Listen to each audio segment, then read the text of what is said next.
ఈ కల్తీ లిక్కర్ పరిశ్రమలు అనమాట, కల్తీ సారా పరిశ్రమలు అని మనం అర్థం చేసుకోవాలి.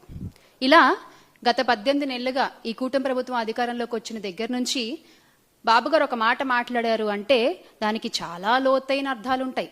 అవి జాగ్రత్తగా ప్రజలు ఇప్పుడిప్పుడే అర్థం చేసుకుంటున్నారు. ఇప్పుడిప్పుడే ప్రజలందరికీ కూడా రాష్ట్రంలో అర్థమవుతోంది. జగన్ గారి హయాంలో గ్రామ సచివాలయాలు, ఆర్బీకే సెంటర్లు, విలేజ్ హెల్త్ క్లినిక్లు, ఫ్యామిలీ డాక్టర్లు అంటూ ఊరూరా మంచి చేసుకుంటూ పోతే వాటన్నిటిని నిర్వీర్యం చేస్తూ వీళ్ళు ఊరూరా చేసింది ఏంటయ్యా అంటే మద్యం షాపులు, బెల్ట్ షాపులు, కల్తీ లిక్కర్లు, తద్వారా పోతున్న ప్రజల ప్రాణాలు. ఈ అర్థాలన్నీ కూడా ఇప్పుడిప్పుడే రాష్ట్ర ప్రజలందరికీ కూడా కళ్ళకు కట్టినట్టుగా అర్థమవుతున్నాయి. అంటే ఈ మద్యం మాఫియాతో ఒక అనాగరిక అరాచక పాలన కొనసాగుతోంది ఈ రోజున ఆంధ్ర రాష్ట్రంలో. మీరు ఎనీ టైం మీరు వెళ్ళండి, మీకు మద్యం దొరుకుతుంది. ఒక ఆప్షన్ కూడా కాదు, 100 ఆప్షన్లు ఉంటాయి మీకు. చక్కగా మీరు చూస్ చేసుకోవచ్చు. మీరు ఆ మద్యాన్ని తాగొచ్చు, ఆ కల్తీ మద్యాన్ని. మీ ప్రాణాల బాధ్యత. మరి తర్వాత ఇంకేమవుతుందో అది దేవుడికే ఎరుక. ఇది రాష్ట్రంలో ఈ రోజున పరిస్థితి. అసలు 24 గంటలు ఏరులై పారుతున్న మద్యం, అర్ధరాత్రి అపరాత్రి అన్న టైం కూడా లేదు. అంటే 12 గంటలు, 1 గంటలకు కూడా మద్యం దొరుకుతోంది ఈ రోజున ఆంధ్ర రాష్ట్రంలో. అసలు ఈ టైంకి, ఈ అర్ధరాత్రి టైంకి కూడా మద్యం ఎందుకు దొరుకుతోంది అంటే ఒకవైపు బెల్ట్ షాపులు, మరొక వైపు కల్తీ మద్యం, రెండింటినీ చక్కగా బ్యాలెన్స్ చేసుకుంటూ పర్ఫెక్ట్ బిజినెస్ నడిపిస్తుంది ఈ కూటమి ప్రభుత్వం. దానికి తోడుగా అసలు ఈ మద్యం అనేది కల్తీదా అసలుదా తెలియని ఒక గందరగోళ పరిస్థితిలో కూడా ఈ రోజున ఆంధ్ర రాష్ట్ర ప్రజలు ఉన్నారు. బాటిల్ కొనుక్కుంటారు, ఆ మద్యం బాటిల్ పైన స్టిక్కర్ చూసి కొనుక్కుంటారు. అది నకిలీదా అసలుదా కూడా తెలియని పరిస్థితిలో ఈ రోజున రాష్ట్ర ప్రజలు ఉన్నారు. ఈ మధ్య ప్రభుత్వం ఒక జీవో విడుదల చేసింది గమ్మత్తుగా. బాటిల్ పైన ఒక క్యూఆర్ కోడ్ ఉంటుంది, దాన్ని స్కాన్ చేస్తే మీకు అసలుదా నకిలీదా మద్యం అనేది తెలుస్తుందట.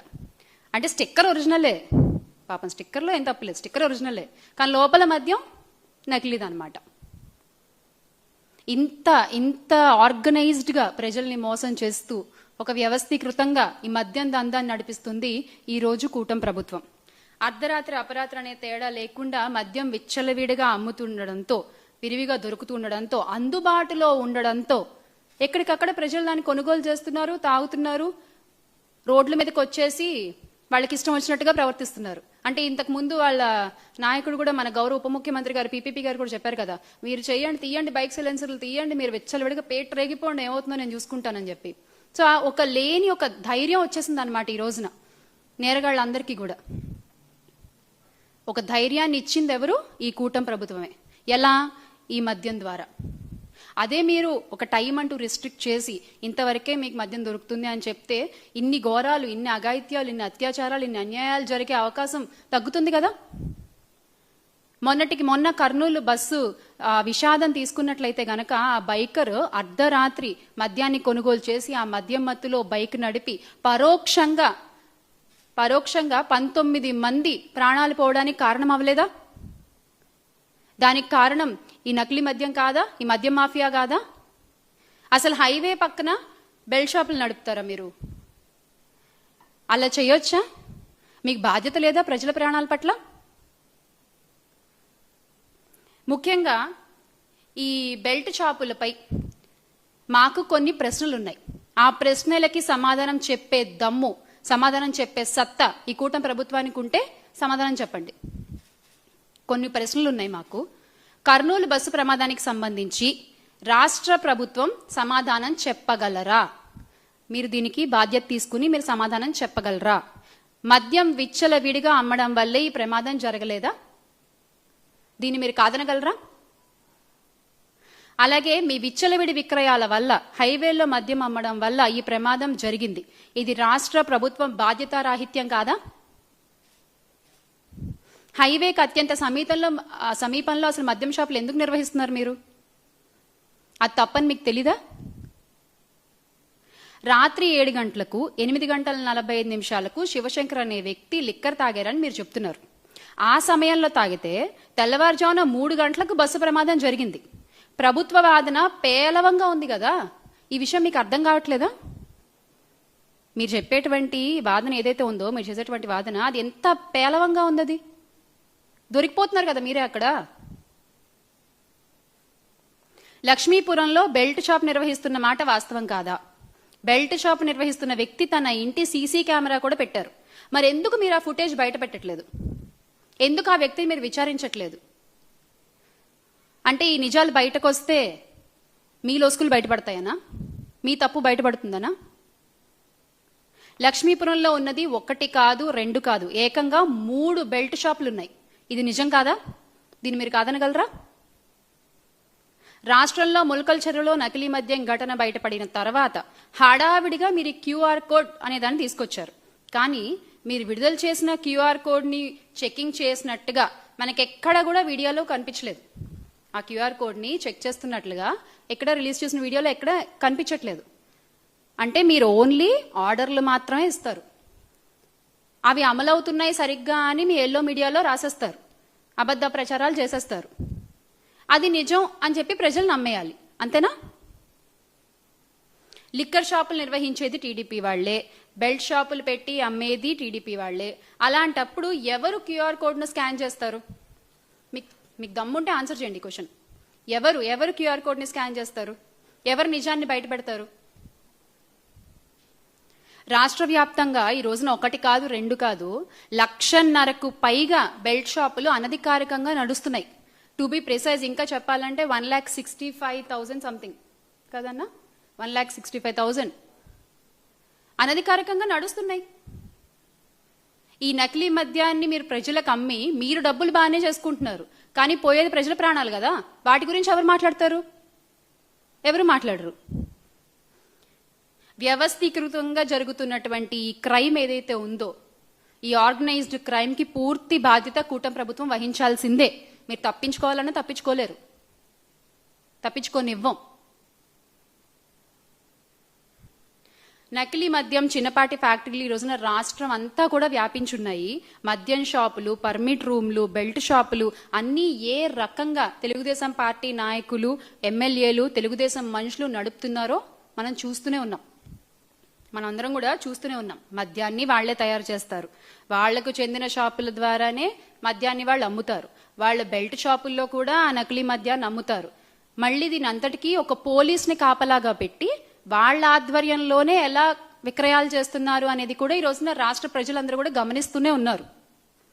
బెల్ట్ షాపులే కాకుండా ఇల్లీగల్ పర్మిట్ రూమ్ల ద్వారా కూడా నకిలీ మద్యాన్ని విచ్చలవిడిగా అమ్ముతున్న వైనం మనం చూస్తున్నాం. ప్రభుత్వ ఖజానాకి వేల కోట్లు నష్టం కలిగించడం ఒక ఎత్తైతే, ప్రజల ప్రాణాలు, కోట్లు పోతే సంపాదించుకోవచ్చు, ప్రజల ప్రాణాలు పోతే మీరు తెచ్చిస్తారా? ఎవరు బాధ్యత వహిస్తారు? ఎంత దిగజారిపోయి ఈ రోజున వ్యాపారం చేస్తున్నారంటే, ఆ వ్యాపారం చేసేది కూడా మళ్ళీ మేము క్లీన్ అని చెప్పుకోవడంలో నిజంగా అసలు ఆ క్రెడిట్ మాత్రం ఒక చంద్రబాబు నాయుడు గారికి, నారా లోకేష్ గారికి దక్కుతుంది. ఇంత కళ్ళకు కనిపిస్తున్నా కూడా, ఇన్ని తప్పులు జరుగుతున్నాయని చెప్తున్నా కూడా, ప్రజల ముందు ఇలా తప్పని కనిపిస్తుంటే కూడా no no no no no అది తప్పు కాదు, మేము క్లీన్, మేము గ్రీన్, మేము చేసింది 100% రైట్ అని చెప్పుకోవడంలో మీకు మీరే సాటి. వచ్చిన ఆదాయంలో ఇది నీకు, ఇది నీకు, ఇది నీకు, ఇది నీకు అని పంచుకుంటారు. ఎక్కడైతే మీకు వాటాలు తేడాలు వస్తాయో అక్కడల్లా ఆ ఫ్యాక్టరీలన్నీ బయటపడుతున్నాయి. అంతే కదా, మీకు వాటాలు తేడాలు వస్తున్నాయి కదా, ఆ ఫ్యాక్టరీలన్నీ కూడా ఈరోజు బయటపడుతున్నాయి ఆ ప్లేసుల్లోనే కదా. అసలు ఈ రోజనే కాదు, ఎన్టీఆర్ గారిని వెన్నుపోటు పొడిచిన దగ్గర నుంచి కూడా చంద్రబాబు నాయుడు గారి వైనం ఏంటయ్యా అంటే, తప్పు వాళ్లే చేస్తారు, ఆ తప్పుని చేసింది మేం కాదు మీరు అని చెప్పి ప్రజలపై రుద్దే ప్రయత్నం చేస్తారు వాళ్ళ ఎల్లో మీడియా ద్వారా. కాదు ఇది మీరు చేసిన తప్పే అని ఎవరైనా మధ్యలో వచ్చి మాట్లాడితే కూడా వాళ్ళ మీద కూడా లేనిపోని కేసులు బనాయించి అరెస్టులు చేసి లోపలికి నెట్టే ప్రయత్నాలు చేస్తారు. ఇదంతా ఏంటంటే వీళ్ళొక మోడస్ ఆపరెండి అన్నమాట. నాట్ ఓన్లీ టుడే, ఈ రోజే కాదు, వాళ్ళు ఎన్టీఆర్ గారిని వెన్నుపోటు పొడిచిన దగ్గర నుంచి కూడా జరుగుతున్న వైనం ఇదే మనం చూస్తూ వస్తూనే ఉన్నాం. పైగా మళ్ళీ మేము నిజాయితీ పరులం, మేమేం తప్పు చేయలేదు అని నిరూపించుకోవడానికి ఒక సిట్ వేస్తారండి. అసలు దీని గురించి మాట్లాడుకోవాలి మనం. ఒక సిట్ని వేస్తారు. ఆ సిట్ ఏంటి అంటే, ఇక్కడ సిట్ అంటే ఏంటంటే చంద్రబాబు నాయుడు గారి విషయంలో so in touch with Chandrababu Naidu garu అనమాట. సో సిట్ అర్థం ఏంటంటే those people are so in touch with Chandrababu Naidu garu. Chandrababu Naidu గారు ఏం చెప్తే అదే రిపోర్ట్ బయటకు వస్తుంది సిట్ నుంచి. మీరు గతంలో కూడా చూసుకుంటే ఏ సిట్టు కూడా నిజాలు చెప్పలేదు. చంద్రబాబు నాయుడు గారు ఏర్పాటు చేసిన ఏ సిట్టు కూడా నిజాలు చెప్పలేదు. ఆయన్ని కప్పిపుచ్చి, ఆయన్ని కవర్ చేసి, ఆయన మనుషుల్ని, ఆయన కార్యకర్తల్ని కాపాడే ప్రయత్నమే చేశారు. ఆయన బిజినెస్ పార్ట్నర్స్ని వీళ్ళని కాపాడే ప్రయత్నమే చేసింది తప్ప ఏ సిట్టు కూడా ఈ రోజు వరకు ఆయన ఆధ్వర్యంలో ఏర్పాటు చేసిన సిట్టు నిజం చెప్పలేదు. ఎందుకంటే they are so in touch with Chandrababu Naidu garu అనమాట. ఇక ప్రజలు అర్థం చేసుకోవాలి ఎంత బాగా ఈ సిట్లు పనిచేస్తాయో. ఇక్కడ నిజంగా నకిలీ మద్యం ఫ్యాక్టరీలు పెట్టింది చంద్రబాబు నాయుడు గారి మనుషులు. నకిలీ మద్యాన్ని తయారు చేసి తమ మాఫియాలో భాగమైన ప్రైవేట్ లిక్కర్ షాపులకు సరఫరా చేసింది చంద్రబాబు నాయుడు గారి మనుషులు. అక్కడే కాదు, తమ వారు నడిపే బెల్ట్ షాపులకు సప్లై చేసేది కూడా చంద్రబాబు నాయుడు గారి మనుషులు. అమ్మేది కూడా చంద్రబాబు నాయుడు గారికి సంబంధించిన నాయకులు, కార్యకర్తలు. కానీ ఏమైనా దొరికితే మాత్రం మాకేం సంబంధం లేదు, పక్క పార్టీ వాళ్ళ మీద దోసేస్తాం మనం. చాలా సింపుల్గా ఎస్కేపిజం అన్నమాట ఇది. ఇంకో గమ్మత్తైన విషయం ఏంటంటే లిక్కర్ అమ్మేటప్పుడు ఆ క్యూఆర్ కోడ్ స్కాన్, అది కూడా ఇందాక మనం మాట్లాడుకున్నట్టు ఎవరు స్కాన్ చేస్తారు ఆ క్యూఆర్ కోడ్? మొత్తం అంతా మీ మనుషులే, మీ పార్టీ వాళ్లే, మీ నాయకులే, మీ కార్యకర్తలు నడుపుతున్నారు. ఎవరు క్యూఆర్ కోడ్ స్కాన్ చేస్తారు? మన జగన్మోహన్ రెడ్డి గారు చెప్పినట్టు ఎలా ఉంటుందంటే అది దొంగ చేతికి తాళాలు ఇచ్చినట్టుగా ఉంటుంది. కల్తీ మద్యం విచ్చలవిడిగా తయారవుతోంది అనే అంశం కళ్ళకి ఖచ్చితంగా మనకు కనిపిస్తోంది. ఫ్యాక్టరీలతో సహా వీళ్ళు పెట్టుబడుల్లో, ఆదాయాల్లో వీళ్ళు మనస్పర్ధలు వచ్చిన చోట అవి బయటపడుతున్న విషయం కూడా అందరికీ కనిపిస్తోంది. డిస్ట్రిబ్యూషన్ నెట్వర్క్ కనిపిస్తోంది, అమ్ముతున్నది కనిపిస్తోంది. అయినా వీళ్ళకి ఏ మాత్రం స్పృహ కూడా లేదు. ఎవ్వరు నోరు తెరిచి మాట్లాడరు దాని గురించి. మొన్న ఇష్యూ కూడా అంటే మా బాధ ఏంటంటే ఎక్కడో అక్కడ, అంటే ఇప్పుడు మొన్న అంతమంది ప్రాణాలు పోయాయి కదా, ఆ బైకర్ కూడా ప్రాణాలు కోల్పోయాడు కదా. 2 వ్యక్తులు ట్రావెల్ చేస్తుంటే శివశంకర్ అనే వ్యక్తి ఇదయ్యాడు, ఇంకో మనిషి ప్రాణాలు కోల్పోయాడు కదా. ఆ మద్యం కనుక అవైలబుల్గా లేకపోయి ఉంటే, ఆ టైంకి అక్కడ ఆ మద్యం కొనుగోలు చేయకుండా అతను మామూలుగా వెళ్ళుంటే అతను బతికేవాడు, ఆ 19 మంది ప్రయాణికులు బతికేవాడు.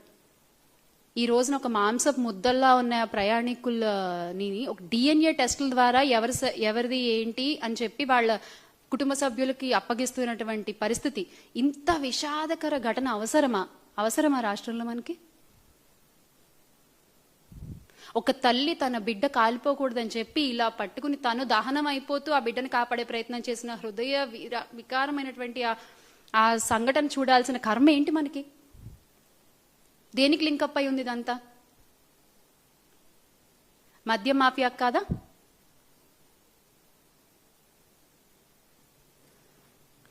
ఏ ఊర్లో చూసినా మద్యం షాపులు, బెల్ట్ షాపులు విచ్చలవిడిగా కనిపిస్తున్నాయి. గుడి లేదు, బడి లేదు, స్కూల్ లేదు. ఇందాక చెప్పినట్టు హైవే రేడియోస్లో ఎక్కడ పడితే అక్కడ మీరు అందుబాటులో ఉంచి తాగొద్దు అంటే ఎవరు వింటారండి? ఎవరు వింటారు?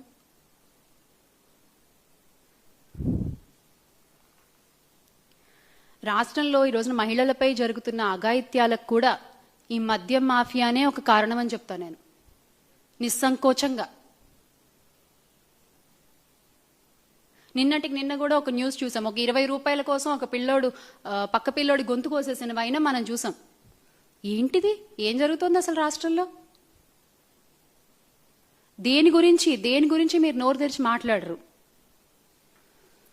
ముఖ్యమంత్రి గారు మాట్లాడరు, ఉప ముఖ్యమంత్రి గారు మాట్లాడరు, పీపీపీ గారు, లోకేష్ గారు మాట్లాడరు, హోమ్ మినిస్టర్ గారు అసలే మాట్లాడరు. అంటే కూటమి నేతల దృష్టి ఎలా ఉందంటే, మాకు మద్యం షాపులు, బెల్ట్ షాపులు విస్తరిస్తే చాలు, ఆరోగ్యశ్రీ లేకపోతే ఏంటి, మెడికల్ కాలేజీలు లేకపోతే ఏంటి, గ్రామ సచివాలయాలు లేకపోతే ఏంటి, గ్రామాలు ఏవైపోతే మనకేంటి అన్నట్టుగా ఉంది ఈ రోజున కూటమి పరిస్థితి, కూటమి వ్యవహరిస్తున్న తీరు. ఎంత కళకళలాడుతూ ఉండేయో జగన్మోహన్ రెడ్డి గారి నాయకత్వంలో గ్రామాలన్నీ కూడా ఈ రోజున అంత వెలవెలబోతున్నాయి ఈ మద్యం మాఫియా మూలంగా.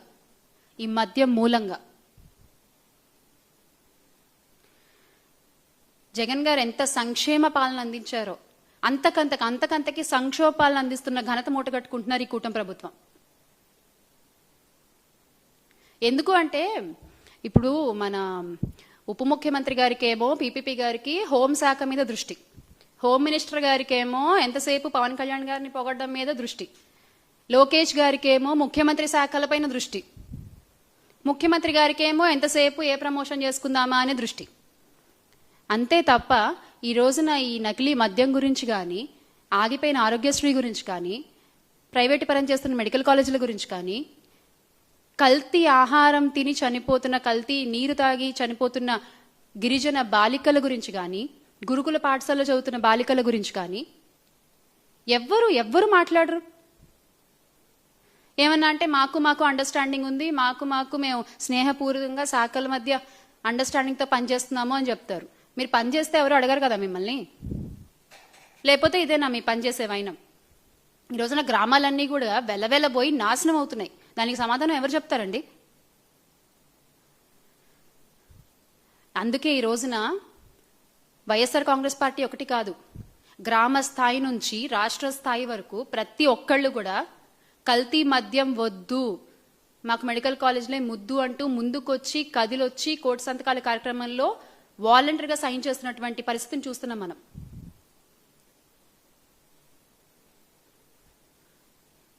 ప్రతి 50 ఇళ్లకి ఒక వాలంటీర్ని, ప్రతి 2000 మంది జనాభాకు ఒక సచివాలయాన్ని ఏర్పాటు చేసి గ్రామ స్వరాజ్యాన్ని ఆనాడు జగన్మోహన్ రెడ్డి గారు స్థాపిస్తే ఒక వర్గానికి సంబంధించినటువంటి మీడియా ఆయన మీద బురద జల్లింది ఆ రోజున. మరి ఈ రోజున ప్రతి 50 ఇళ్లకు ఒక బెల్ట్ షాపు, ప్రతి 2000 మంది జనాభాకు ఒక మద్యం షాప్ని, ఒక పర్మిట్ రూమ్ని ఏర్పాటు చేస్తే బాబుని గొప్ప విజనరీ అంటూ కీర్తిస్తారు. ఏది నిజం అనేది ఖచ్చితంగా ఈ రోజున ప్రజలందరూ కూడా గమనిస్తున్నారు. ముఖ్యంగా మహిళలు, the young generation out there, you should understand, you must understand the real facts. ఎవరు సంక్షేమ పాలన అందించారు, ఎవరు సంక్షోభ పాలన అందిస్తున్నారు అనేది మీరు అర్థం చేసుకోవాలి. ఖచ్చితంగా ఈ కూటమి ప్రభుత్వ వైఖరిని మార్చుకోకపోతే మాత్రం ప్రజలు వారికి బుద్ధి చెప్పడానికి రెడీగా ఉన్నారు. ఈ రోజున ప్రతి ఒక్కళ్ళు కూడా జగన్మోహన్ రెడ్డి గారి వైపు చూసే పరిస్థితి రాష్ట్రంలో ఉంది. అది రైతులు కావచ్చు, స్టూడెంట్స్ కావచ్చు, నిరుద్యోగులు కావచ్చు, ఎవరైనా సరే, మహిళలు కావచ్చు, ఖచ్చితంగా వాళ్ళందరూ కలిసి మళ్ళీ ఆయన్ని ముఖ్యమంత్రి చేసుకోవడానికి రెడీగా ఉన్నారు. సో ప్రతి ఒక్కళ్ళు కూడా ఆలోచించి రాష్ట్ర భవిష్యత్తు నిర్ణయించుకుంటారని భావిస్తూ make Andhra great again with Jagan అన్న. జోహార్ వైఎస్ఆర్, జై జగన్.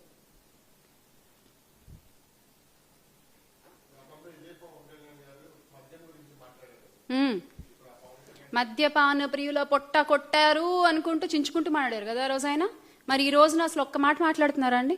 ఇంతమంది ప్రాణాలు కోల్పోయారు కదా, ఒక్క మాట మాట్లాడారా? మనం చేసింది ఏంటి అంటే, జగన్మోహన్ రెడ్డి గారు చేసింది ఏంటంటే, ఇన్ని మంచి పనులు చేసి కూడా ఎక్కడా ఆయన ప్రమోషన్స్ చేసుకోలేదు. మద్యాన్ని కంట్రోల్లోకి తెస్తూ కూడా ఆయన తీసుకున్నటువంటి చర్యల మీద ఆయన ఎక్కడా ప్రమోట్ చేసుకోలేదు. అది మనం చేసిన తప్పైపోయింది. ఈ రోజున వాళ్ళలాగా చనిపోయిన వాళ్ళకి ఏదో విధులు చేసాం అని చెప్పి దాన్ని కూడా వాళ్ళు ప్రమోట్ చేసుకుంటున్న తీరు చూస్తుంటే ఎంత బాధ అనిపిస్తుందంటే, అసలు నేరం జరగడానికి కారణమైనది వాళ్లే, మళ్ళీ వాళ్ళకి ఏదో చిల్లర విధిల్చి నష్టపరిహారం చేసేసి ఇగో మేము ఇది చేసామని కూడా గొప్పగా చెప్పుకుంటున్నారు. ఖచ్చితంగా ఇది కరెక్ట్ కాదు కదా.